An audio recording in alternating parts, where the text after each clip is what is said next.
Late summer can seem as if life is retreating, but there are still a few new beautiful wildflowers to be seen. In the depths of the Via Gallia, the sunken path of the Hollochurch Way crosses the valley. This is one of the many ancient routes which criss-cross the Peak District and was used for transporting goods and cattle for centuries. Now long abandoned, by its damp, wooded edges, the small Teasel can be found flourishing. Not small at all, growing up to 2 metres high, though its relative the common Teasel has much larger blooms.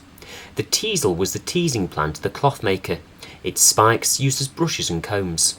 Another folkloric name for the plant is Venus's Basin, referring to the water which collects at the base of the leaves. This rainwater was said to be collected for its magical and healing properties. On the high moors above, the heather is now in bloom. Always at its best in August, it has a strong association with grouse shooting, the season starting on what's known as the glorious 12th. Heather brings up strong images when seen, wind-swept, desolate moorlands stretching off as far as the eye can see. Travellers used to gather heather and bring it to sell in local towns and villages. The Victorians popularised lucky heather, but it goes back much further. It is probable that it was the white heather that was considered most lucky due to its scarcity, in a similar vein to four-leaf clovers.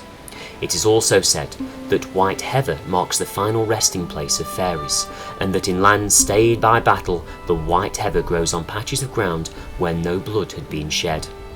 Heather has been put to a wide variety of uses. Its stems are hard and durable and were used in thatching and rope making. Moorland tea was also made from the dried flowers, which were also used to scent pillows, and on the island of Rum in Scotland, a shard of Neolithic pottery was found to contain traces of heather ale, a drink which can still be enjoyed to this day.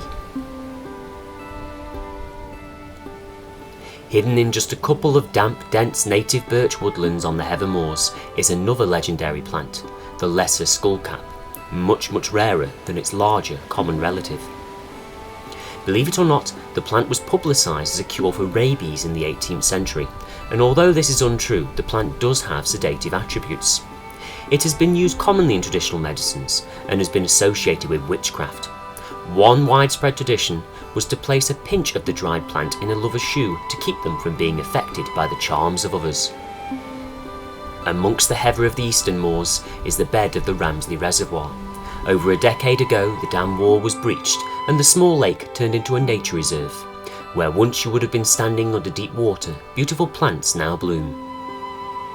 This attractive plant does not have a matching name. It's the devil's bit scabius. In the past, the plant was used to treat scabies and skin sores, but with a caveat. The stunted roots were said to have been bitten off by the devil, annoyed with the medicinal use of the plant when he would have preferred us to suffer without relief. But the flower seems to defy its name, and its pretty violet flowers bob in the wind on moorlands across Britain. Also growing by the waterside is Sneezwort, a relative of the much more common yarrow. It grows in heathland across Britain and, as with its relative, is poisonous to cattle, sheep and horses. In folklore, the plant is said to cause sneezing should you smell its fragrance, but its leaves were ground up and used as a form of snuff to cure headaches.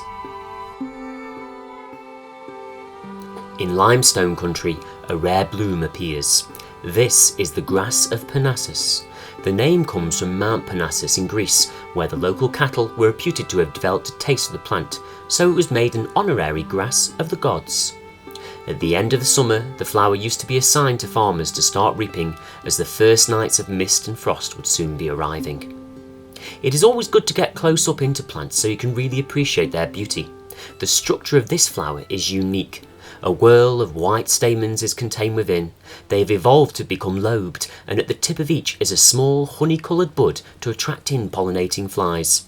When all 5 stamens are emptied, the stigma finally opens to receive the pollen. The grass of Panasos looks even more startling here on the side of Grinlow, where it grows amongst swathes of devil's bit scabius. Atop Grinlow is Solomon's Temple, not named after the first holy temple in Jerusalem, but in reference to Solomon Mycock, owner of the Cheshire Cheese Hotel in Buxton, who built it as a landmark in the early 19th century. Within a short time, it had fallen into ruin and was rebuilt in its present form in 1894, with further restoration in 1998, both by generous donations and public subscription. The 2-storey tower is 20 feet high and stands 1,440 feet above sea level. Legend says it is sited on top of a 4,000-year-old Bronze Age barrow. At its base can be found another late summer flower. This is the autumn gentian. When the clouds come in, its petals quickly close, but catch it in the sun and its cascade of intricate flower heads look truly stunning. Although the flowers are only a few millimetres across, the plant itself can support over 20 and grow to a sturdy size. Another sign that the wheel of the year is continuing its cycle. Late summer has always been an important time in our rural communities, for it is Lammas, more commonly known as harvest time. These are the days when the hay is cut, the crops are reaped, and the animals are brought down from the high ground to prepare for the shorter days ahead.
In days gone by, people perceived the crops as the fruits of Mother Earth, and so for this reason, a wide variety of festivals and traditions emerged.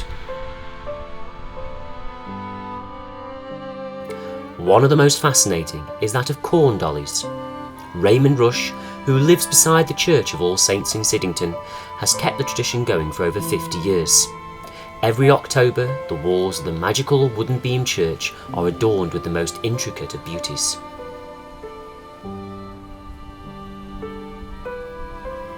The tradition of corn dollies goes back a long way. The crop which grew in the farmers' fields was believed to contain the spirit of nature, and when harvested, this spirit was made homeless. For this reason, the last sheaf of corn was gathered from each field and used to make an intricate shape so that it could overwinter in the farmer's house before being ploughed back into the first new furrow in the spring. This would keep the spirits happy and ensure a healthy crop for the next year.